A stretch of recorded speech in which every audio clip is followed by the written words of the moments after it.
Voyons, faisons le point maintenant. Nous sommes à l'automne 95. Quelle est la situation française et quelle est la situation personnelle de Bonaparte? La situation française, à l'automne 95, c'est le début du directoire. Le directoire, ça succède à la Convention. Qu'est-ce que c'est pratiquement le directoire? C'est la mainmise de ceux qui ont fait Thermidor. Et qu'est-ce que c'est que Thermidor? C'est la tentative de la bourgeoisie, enfin des notables, pour s'installer définitivement, pour que les conquêtes de 1789, c'est-à-dire les conquêtes de la bourgeoisie d'affaires, soient permanentes. Et c'était la disparition de ces tentatives de Robespierre pour s'occuper de la cariatide, c'est-à-dire du peuple, c'est-à-dire du quatrième État.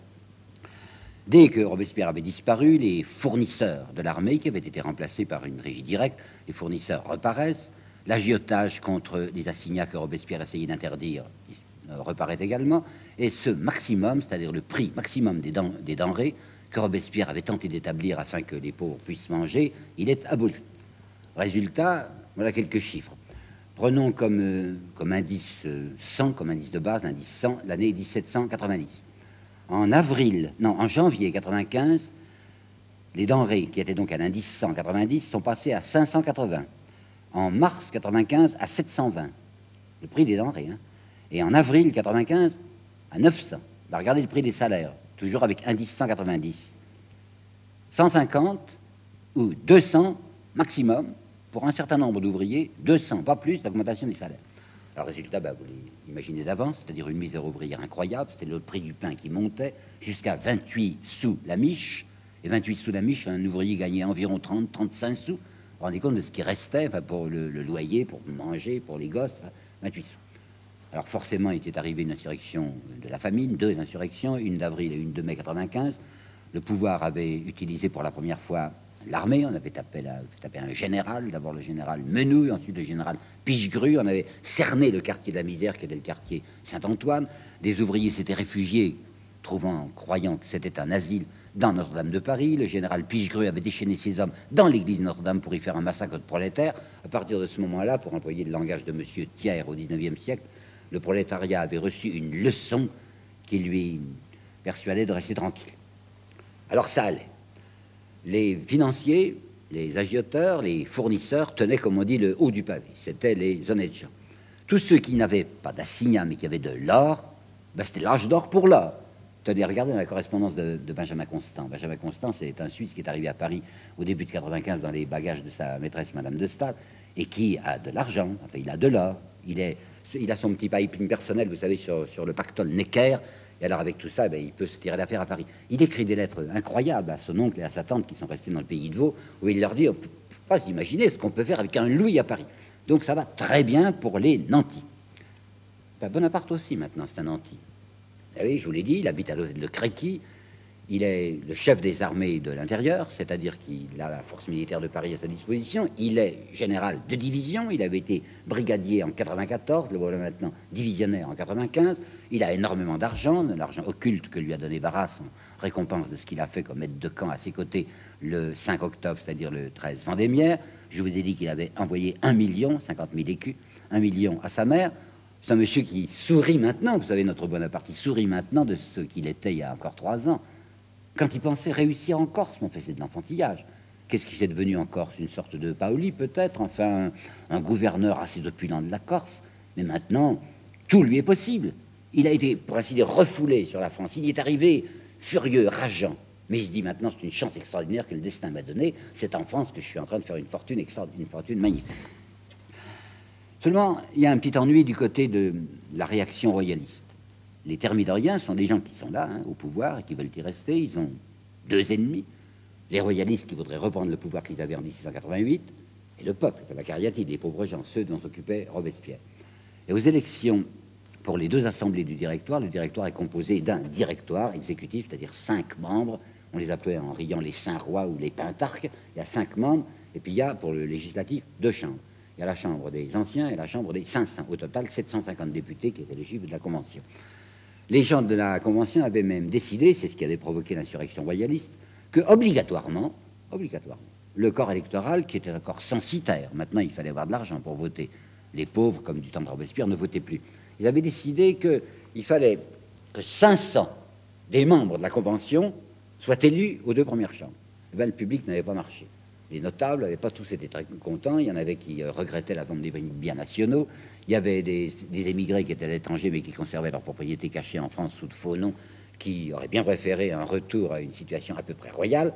Le résultat, c'est qu'au lieu de 500 membres sur les 750 anciens membres de la Convention qui devaient se retrouver là, il n'y en avait eu que 379 qui avaient été élus. Et les autres, eh bien, c'était réellement de la droite et même de l'extrême droite. Barras, qui est le plus important des directeurs, parce que c'est lui qui avait la force armée avant de la passer à Bonaparte. Barras, c'est quelqu'un de malin, de très souple, qui se dit il y a une poussée à droite, il faut avoir des sourires du côté des royalistes, jusqu'à un certain point. Il faut leur demander de se déblanchir, et puis nous, on va se dérougir, on va s'arranger en faveur d'une espèce de situation intermédiaire. Par conséquent, il est de plus en plus aimable avec les royalistes qu'il a écrasés au moment de Vendémiaire. Bonaparte colle à Barras. Il est une espèce de double de Barras.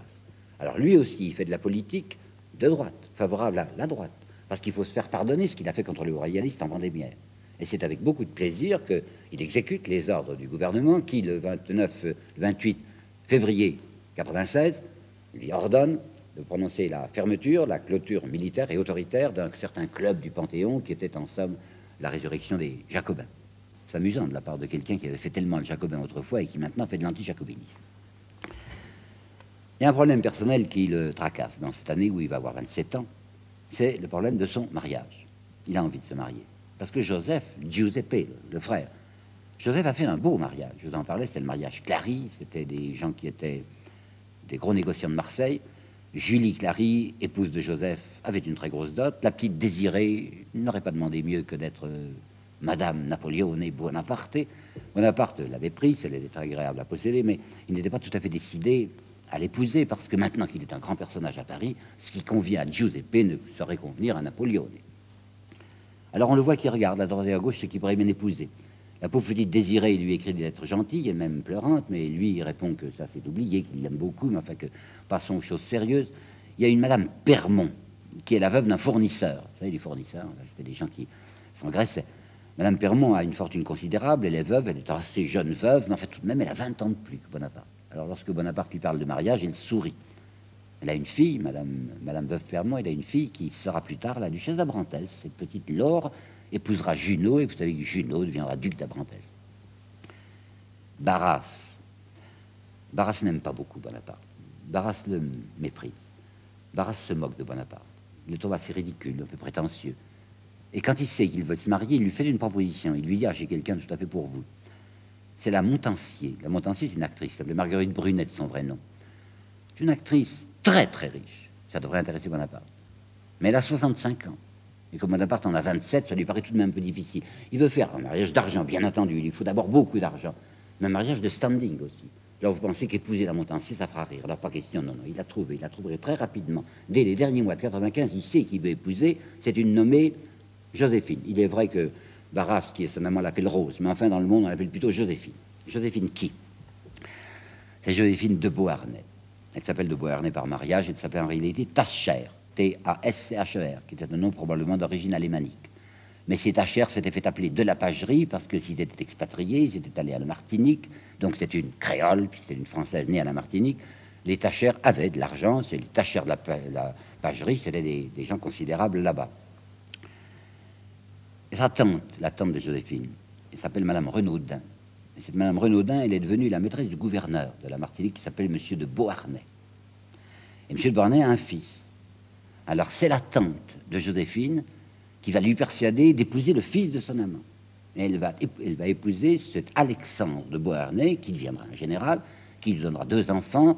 L'un s'appelle Eugène, l'autre s'appelle Hortense. Ils se sépareront rapidement parce qu'elle se conduit un peu mal. Il se fera guillotiner. Elle-même va être emprisonnée. En prison, elle se divertit parce que Hoche est en prison également. Elle est très amie avec Hoche et même avec le palefrenier de Hoche qui s'appelle Vanacker. En sortant de prison, elle est distinguée par Barras, qui se partage entre Madame Tallien, qui est sa maîtresse officielle, et Joséphine, que lui appelle Rose, je vous l'ai dit, qui est sa maîtresse occasionnelle. Enfin, elle a 33 ans maintenant, en 95, 96. Elle vit par-ci, par-là, vous savez, avec des financiers en particulier. Elle habite une très jolie maison, dans le quartier qui correspondait à ce qui est aujourd'hui le 16e à Paris, c'était la chaussée d'Antin. Rue Chantraine, elle avait un petit hôtel particulier à elle qu'elle avait loué. Les gens croyaient qu'elle le possédait, ce n'était pas vrai. Elle l'avait loué à Louise Caro. Et Louise Caro, c'était une ancienne actrice qui était devenue Madame Talma, la femme du grand Talma. Louise Caro avait obtenu ce joli petit pavillon qui était en simili-temple grec d'un de ses admirateurs. C'est là que l'odalisque de la rue Chantraine recevait ses amis. Il y avait ceci de particulier que sa chambre à coucher était entièrement tapissée de glace, sauf au plafond où, cependant, on les eût attendus. Elle-même, 33 ans, est un peu fanée. Elle fait un grand usage des phares. Quand on la regarde d'un peu près, on s'aperçoit qu'elle a une grosse couche. Elle est mignonne. Elle est créole, elle roule les airs, ou plutôt elle les avale. Enfin, les airs fondent dans sa bouche. Elle n'a pas très jolies dents, elle le sait, elle a les dents gâtées, alors quand elle sourit, elle ne montre pas ses dents. Mais enfin, tout le monde dit, et la réputation est bien établie, qu'elle est dans le commerce intime d'une technique incomparable. Alors Bonaparte, immédiatement, s'est enthousiasmé sur cette personne, et il s'est demandé s'il ne pourrait pas l'épouser. Il a des raisons pour ça. Première raison, il la croit très riche. Et il le dira, il est très cynique lorsqu'il parle à Bertrand, à Sainte-Hélène. Il dit, je croyais que je faisais une affaire. Elle m'avait parlé d'1 ou 2 millions qu'elle avait, puis d'autres propriétés encore. Je me suis trompé, je me suis laissé rouler sur ce point. Je l'ai cru beaucoup plus riche qu'elle n'était. Il est vrai que c'est un réaliste, vous savez, qu'il avait fait faire une enquête. Un de ses anciens professeurs, un religieux, un ex-religieux, un de ses professeurs des minimes, vous savez, de Brienne, qui s'était sécularisé, qui s'était marié, qu'on appelait encore leur père Patro, alors que c'était Monsieur Patro avec une Madame Patro. Patro s'occupait de la question financière. Alors Bonaparte est allé le voir. Il lui avait dit, pourriez pas faire une petite enquête discrète sur Madame de Beauharnais, je voudrais savoir enfin de quoi elle dispose comme pécune. Et le père Patro s'était vendu immédiatement à Joséphine, lui avait dit, dites-moi le chiffre que vous voudrez pourvu que vous me donniez une commission. Alors il avait trompé Bonaparte là-dessus. Tant pis, c'est pas bien grave, parce que maintenant sa situation personnelle est considérable, que si elle est peut-être moins riche qu'il ne l'a cru tout de même, elle est tout de même assez opulente. Et puis, elle a des liaisons permanentes avec les milieux financiers. Et Bonaparte est quelqu'un qui sait, et qui, vous verrez à quel point il le savait, que l'on ne peut rien faire de sérieux si l'on n'est pas appuyé par des milieux financiers. En outre, Barras le pousse. Barras, c'est tout de même son chef, hein, puis il est directeur. Barras le pousse à ce mariage. Barras en a un petit peu assez de Joséphine. Il se flétrit tout de même avec ses 33 ans. Vous savez, à ce moment-là, 33 ans, c'était un âge pour une femme. Aujourd'hui, on est très jeune. Mais Barras est fatigué de Joséphine et il aimerait bien l'installer du côté de Bonaparte. Et elle hésite beaucoup. Dans une lettre à une amie, elle dit « Bonaparte, je ne l'aime pas, je ne le déteste pas non plus, mais je le trouve drôle, dit-elle, parce que le O se prononçait O pour elle. Je le trouve drôle. » Il faut vous dire aussi qu'il n'était pas extrêmement avenant, parce qu'il avait de temps en temps ces fameuses poussées de boutons. Il disait que c'était la gale. Enfin, c'est un garçon qui est extrêmement important à Paris maintenant, puisqu'il est le chef de l'armée de l'intérieur. Hein. C'est un général divisionnaire, très très important à Paris. Elle se dit que c'est une relation utile et qu'elle le pensait prendre comme amant, mais sa tante Renaudin, qui est toujours là, la vieille maîtresse de Beauharnais, lui donne presque l'ordre, c'est le mot qu'elle emploie dans une lettre à une amie, elle me donne presque l'ordre d'épouser Bonaparte. Et puis il y a Barras, qui l'épouse tous les deux, qui lui aussi lui dit, ma petite Rose, il faut faire une fin, tu as 33 ans, c'est pas très bien de passer de financier en financier, prenons ce Bonaparte. Après tout, le divorce existe maintenant en France. Et comme Barras explique à la petite que le général Bonaparte, on va l'envoyer en Italie, et que l'Italie du Nord, c'est extrêmement riche. Et par conséquent, il y a de l'argent à faire. Surtout qu'elle est tellement bien avec les fournisseurs, les Baudins et les autres, elle pourra faire des trafics très intéressants. Elle peut être tout de même, pendant un certain temps, la femme du général Bonaparte, quitte à divorcer. Et bien, c'est comme ça que ça va se faire, ce mariage. Le 9 mars 96, ayant pour témoin Barras d'un côté, italien aussi, le général Bonaparte épouse Joséphine de Beauharnais. Ils ont triché tous les deux sur leur âge. Elle s'est rajeunie de 5 ans, lui il s'est vieilli d'1 an pour que ça soit plus proche. Elle fait croire qu'elle en a 29, lui fait croire qu'elle en a 28. Enfin, ça y est, ils se marient. Et 3 jours plus tard, ce qui fait pleurer les biographes qui disent, enfin, une lune de miel de 3 jours. 3 jours plus tard, ils partent. Mais leur lune de miel avait commencé dès le mois de novembre 95 à peu près. Alors, 3 jours après, le voilà qui part pour son commandement d'Italie. On parle toujours de cette campagne d'Italie, mais enfin, il faut savoir de quoi il s'agit. Pourquoi une campagne d'Italie? C'est les Girondins qui ont déclaré la guerre. On l'oublie. Et Michelet n'aimait pas tellement qu'on le rappelât. Pourtant, c'est la vérité. Vous savez, c'est la France qui a attaqué. La France girondine. C'est les Girondins qui ont déclaré la guerre à l'Europe, qui ont attaqué d'abord l'Autriche, puis la Prusse, puis l'Angleterre, puis l'Espagne. Ils ont attaqué pour des raisons d'expansion impérialiste. Et surtout pour des raisons financières. Lorsqu'ils ont décidé d'attaquer en 92, c'est parce que les biens de l'Église qui couvraient les assignats commençaient déjà à s'étioler. On avait tellement lancé d'assignats. Il fallait trouver de l'argent nouveau, et bien l'argent, on le prend à l'étranger, enfin, on le voit. C'était ça, la guerre des Girondins. Et Carnot, qui est exactement dans la ligne des Girondins, est aussi un homme qui veut une guerre qui rapporte. Je vous ai apporté là 2 citations de Carnot que j'avais présentées dans mon étude sur la Révolution, mais qui trouvent de nouveau leur place ici. Écoutez bien les instructions que Carnot donnait aux généraux français au mois de juin et de juillet 94 montrez à vos hommes, disait-il à l'un qui était Jourdan, montrez à vos hommes les richesses de l'Allemagne, à leur portée. Et voilà ce qu'il disait à Pichegru, en Belgique, prenez tout, il faut vider le pays. Carnot, étant dans ses dispositions, s'accorde tout à fait avec ce Bonaparte, qui, même quand il n'était pas général, essayait déjà de l'intéresser à une attaque sur l'Italie pour mettre la main sur la Loire. C'est exactement l'homme qu'il lui faut.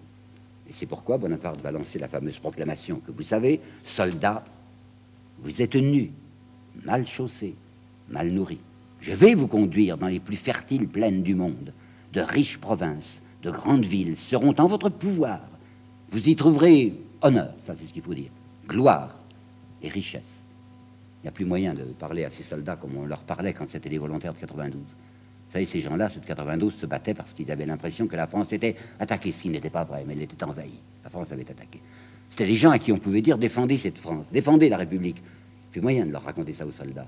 Alors la technique de Bonaparte, et jusqu'à la fin de sa vie, la technique napoléonienne, ce sera de dire aux soldats « avancez parce que vous y trouverez de l'argent, des femmes et de l'argent ». C'est ça, la guerre, selon Bonaparte. Je ne suis pas là pour faire une analyse militaire, d'ailleurs je suis incompétent. Je peux vous dire simplement qu'effectivement, il a remporté victoire sur victoire. Ça s'appelait Mondovi, ça s'appelle Lodi, ça s'appelle Castiglione, ça s'appelle Arcole, ça s'appelle Rivoli. Castiglione, paraît-il, les techniciens disent qu'il a failli la perdre, cette bataille. Arcole, ça ne s'est pas passé non plus comme la légende d'Épinal le raconte, vous savez, enfin, le pont, le drapeau, vous savez, comme ça. C'est vrai, il a remporté très rapidement des victoires très importantes, indiquant un sens de la stratégie. Je dois vous dire pourtant, et j'y ai fait allusion dans mon dernier exposé, qu'il y a une confidence de lui qui compte et qu'il a faite à Bertrand en 1817, oui. Il lui a dit, dans ma première campagne d'Italie, j'avais en face de moi le général Beaulieu, le général Alvinzi. Il n'y avait pas, écoutez-moi, il n'y avait pas un seul état-major en face de moi où je n'eusse les auxiliaires achetés. Donc, avec l'ordre du directoire, Bonaparte achetait des complicités devant les adversaires. Ça facilitait peut-être un peu la victoire. Toujours est-il que c'est réellement un vampire qui s'abat sur l'Italie. Je vais vous montrer ce qu'il écrit à Carnot dès le 9 mai. Il lui dit « Ce que nous avons déjà pris est incalculable. J'espère que les choses vont bien, pouvant déjà vous envoyer une douzaine de millions. » Une douzaine, vous voyez, il sait très bien, Bonaparte, l'argent qu'il peut envoyer, l'argent qu'il a pris, qu'il peut envoyer au directoire. Mais comme il sait aussi qu'au directoire, un homme comme Barras et un homme comme Carnot ne veulent pas donner trop de détails, sa lettre ne portera que sur cette imprécision. Une douzaine de millions, il a peut-être envoyé 13 ou 14, il y en aura un pour Carnot et un pour Barras. Une douzaine de millions. Monsieur Madelin, qui raconte ça plein d'émerveillement en disant que la campagne d'Italie était splendide, ajoute que Bonaparte, partout, grand capitaine, se conduisait aussi partout en artiste. Qu'est-ce qu'il veut dire par là, monsieur Madelin? Il veut dire que Bonaparte saisissait partout, même dans les propriétés privées, des tableaux, des statues, des manuscrits anciens. Parce qu'il avait, paraît-il, un goût artistique considérable. En fait, c'était parce que ça représentait de l'argent et qu'il envoyait ça à Paris, on pourrait le vendre.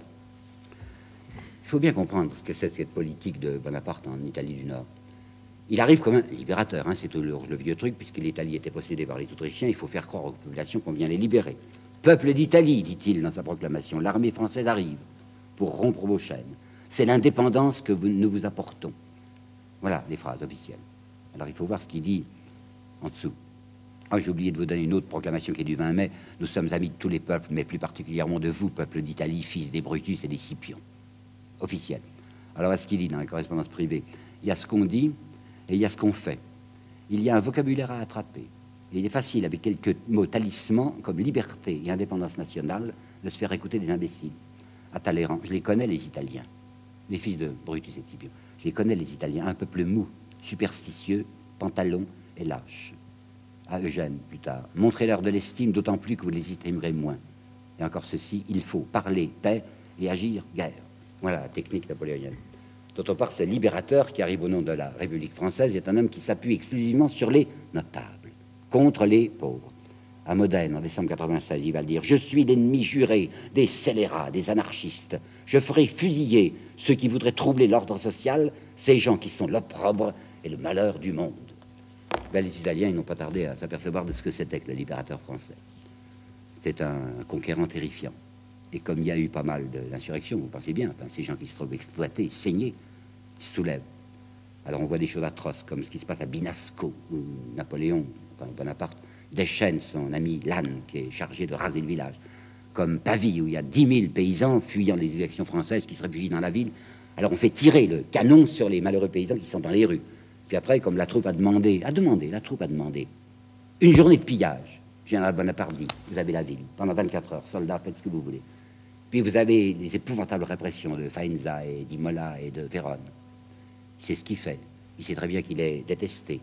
Il y a un avis qu'il a fait proclamer où il dit « Tout village où l'on aura sonné le tocsin sera sur le champ anéanti. » Et il va écrire au ministre des Affaires étrangères « Les collaborationnistes que nous avons trouvés, qu'on ne s'exagère pas leur influence. Si nous leur retirions notre appui militaire, ils seraient tous, en un instant, égorgés. » Autre phrase de Bonaparte sur sa politique italienne, « Ces peuples nous haïssent profondément. » Ce qui est très singulier, ce qu'il faut que je souligne devant vous, c'est que qu'est-ce qu'il est, Bonaparte? Un général. C'est un général de division et même maintenant un chef d'armée, si vous voulez, mais qui est chargé par un certain gouvernement qui s'appelle le Directoire de faire la politique du gouvernement. Or, il fait sa politique personnelle. C'est un militaire abusif. C'est quelqu'un qui se permet de prendre des initiatives diplomatiques, ce qu'un général ne peut que s'interdire. Le Directoire avait déjà été extrêmement étonné de voir comment il s'était comporté à l'égard du pape. Le Directoire, qui détestait le pape, avait dit « Vous allez marcher sur Rome et faire sauter le pape ». Bonaparte, lui, il n'agissait pas comme ça. Il s'est dit « Le pape, il a de l'argent. Alors, j'ai aucune raison de le faire sauter. » Il avait d'ailleurs des arrière-pensées là-dessus, mais je vais lui tirer de l'argent. C'est la même chose que ce qu'il avait fait pour des neutres. Des neutres qui ne sont pas dans le coup, le duc de Modène, le duc de Parme. C'est une politique de gangster, très exactement. Vous savez, il a le pistolet qui le retient devant le nez. Il a dit « Si vous ne payez pas, je tire. » Alors, Modène donne 2 millions, de Parme donne 2 millions, et le pape, parce que le pape donne 21 millions. Comme ça, on le laisse tranquille. Alors, le Directoire dit « Pas exactement, dit timidement. C'est pas exactement la politique qu'on vous avait demandé de faire. » Alors Bonaparte répond avec une espèce d'insolence incroyable. Et il dit les grandes opérations, ça c'est une lettre du 14 mai 96, les grandes opérations financières, vous entendez, financières, les grandes opérations financières, faites et affaires, les grandes moissons que nous avons à cueillir exigent une unité de pensée diplomatique et financière. 2 fois le mot financier dans la même lettre. Une unité, parce que le Directoire avait dit mais nous songeons à vous envoyer un adjoint, enfin avec plein pouvoir comme vous, Kellermann.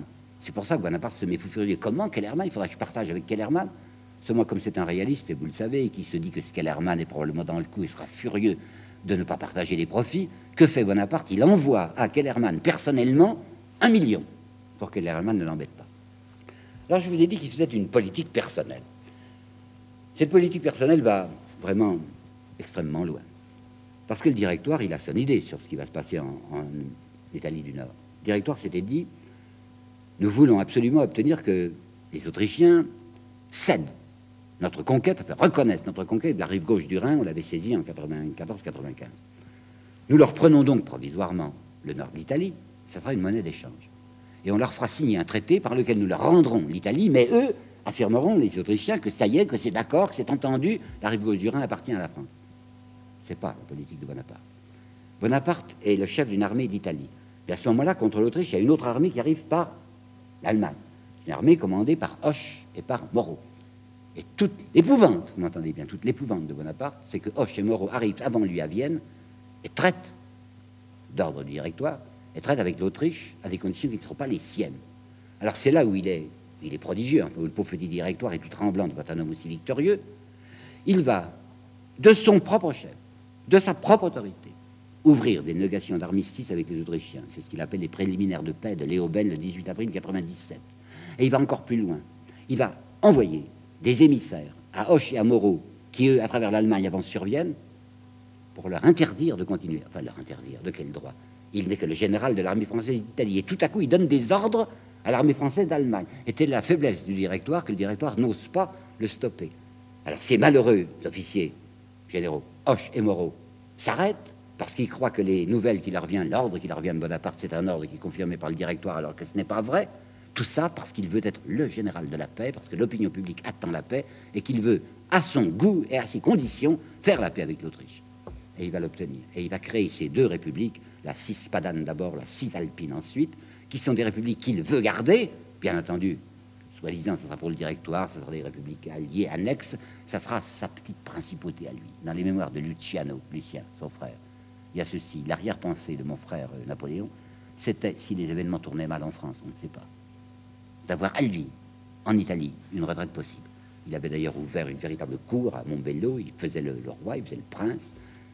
Il avait persuadé sa Joséphine de venir le voir. Vous savez, il n'était plus en 97 dans les mêmes sentiments à l'égard de sa femme, qu'en 96, quand il l'avait épousée, il avait appris par une femme de chambre, enfin, je peux bien vous donner le détail, cette Joséphine, elle avait diverses possibilités amoureuses. Elle avait une camériste qui l'intéressait à tous égards. Et cette camériste, lorsque Joséphine avait été obligée de rejoindre son mari à Montbello, ça lui plaisait au fond de faire un peu la reine et la gentille là-bas, à Montbello. Elle avait emmené sa camériste. Et sa camériste l'avait trahi parce qu'elle avait couché avec Junot. Alors Joséphine a pris ça très mal, que sa camériste se soit donnée comme ça à Junot. Elle lui avait fait une scène épouvantable. Et la camériste, pour se venger, dès qu'elle est arrivée à Montbello, avait raconté la vérité à Bonaparte. Elle lui avait dit, vous savez, je suis obligé de vous dire, général, que ma maîtresse est extrêmement mal conduite. Ah, Bonaparte avait levé les sourcils, ça l'intéressait pas beaucoup. Il le savait. Il savait que Joséphine avait un petit amant qui s'appelait le capitaine Hippolyte Charles. C'était un loustic de régiment. Vous savez, c'était un type qui vivait de calembours. Elle riait beaucoup. Enfin, elle pouffait follement lorsque Charles lui racontait l'histoire. Elle pouffait sans montrer les dents, naturellement, à cause de sa denture insuffisante. Toujours Bonaparte est très au courant de ce qui se passe. Et il n'écrirait plus en 1797 à Joséphine ce qu'il lui avait écrit l'année précédente et que j'avais recopié ici. Âme de ma vie, toi qui m'inspires des mouvements impétueux, aussi volcaniques que le tonnerre. Ce tonnerre et ce volcan mêlé me paraissent un peu curieux. Il est très attentif à ce qui se passe en France. Il voit qu'il y a une poussée de droite. Il se dit, il ne faut pas trop me brouiller avec la droite. Cependant, il ne veut pas non plus que la droite reprenne le pouvoir, parce que si la droite arrive, c'est le roi qui revient. On dit même de lui qu'il sera monk. Vous vous rappelez, le monk de Cromwell, enfin celui qui va rétablir Charles II, pas question qu'il soit monk. Joseph de Maistre, qui est un homme de la cour du Piémont, croit à ce moment-là que Bonaparte va rétablir la monarchie en France. Il se trompe bien. Rétablir la monarchie, pas question, puisque c'est lui qui va être le futur monarque. Il va très rapidement soutenir le Directoire lorsqu'il le voit menacé par les royalistes, par le coup d'État de Fructidor. Il ne se mouille pas personnellement. Il enverra Augereau. Le 4 septembre 97, c'est Augereau qui fera l'opération de police qui nettoiera les royalistes. Puis il se précipite pour faire la paix. Il est le général de la paix avec Campo Fermio, qui est du mois d'octobre 97. Quand il rentre en France, on dit de lui le général. Vous savez, c'est pas le général Bonaparte, il n'y a plus qu'un général, c'est lui. Sa femme est revenue à petite journée quand elle a traversé Moulins. C'était le 25 décembre, le jour de Noël 97, quand elle a traversé Moulins, venant d'Italie pour rejoindre Paris. La ville de Moulins lui avait fait une réception incroyablement solennelle avec arc de triomphe sur lequel il y avait écrit « Honneur à la vertueuse épouse du plus grand des héros ». Alors il est à Paris, un homme de premier plan. Il va se plaindre plus tard à Bertrand en disant « On aurait dû me donner Chambord ». On m'en avait parlé, je crois que c'est Talleyrand qui lui avait dit « On va vous donner Chambord ». Résidence super royale, pour lui ça lui plaisait, on ne lui donnera pas Chambord. Et il dira « Tout de même, il faut bien vivre ». Alors il obtient 100 000 francs, c'est pas mal tout de même, enfin multiplié par 4. Il obtient 100 000 francs soi-disant pour sa mère. Il a écrit une lettre au Directoire. Il dit, quant à moi, j'ai l'habitude d'un sacrifice entier de mes intérêts. Je ne demande rien. Et puis du reste, je n'ai presque rien à rapporter de cette fortune. J'ai 300 000 francs, c'est tout ce qui me reste. J'ai 300 000 francs, alors comment ça se fait qu'il raconte, il se coupe. Il raconte à Bertrand, dès que je suis rentré d'Italie, j'ai fait faire des réparations dans ma maison d'Ajaccio, qui n'était plus digne de moi. Ça m'a coûté 1 200 000 francs. Comment ça se fait qu'il achète cette fois l'hôtel de la rue Chantraine, l'hôtel de l'Odalisque. D'ailleurs, on a débaptisé la rue, ça s'appelle rue de la Victoire. Il achète 52 000 francs. Et il achète aussi, il est vrai, à crédit, pour 1 200 000 francs de biens nationaux belges qu'on a chippés en Belgique. Ça lui fait 3 millions, disait Bourrienne. À peu près 3 millions. Donc 12 millions d'aujourd'hui, c'est un commencement, c'est un petit commencement. Pour un homme comme lui, ce n'est qu'un simple apéritif.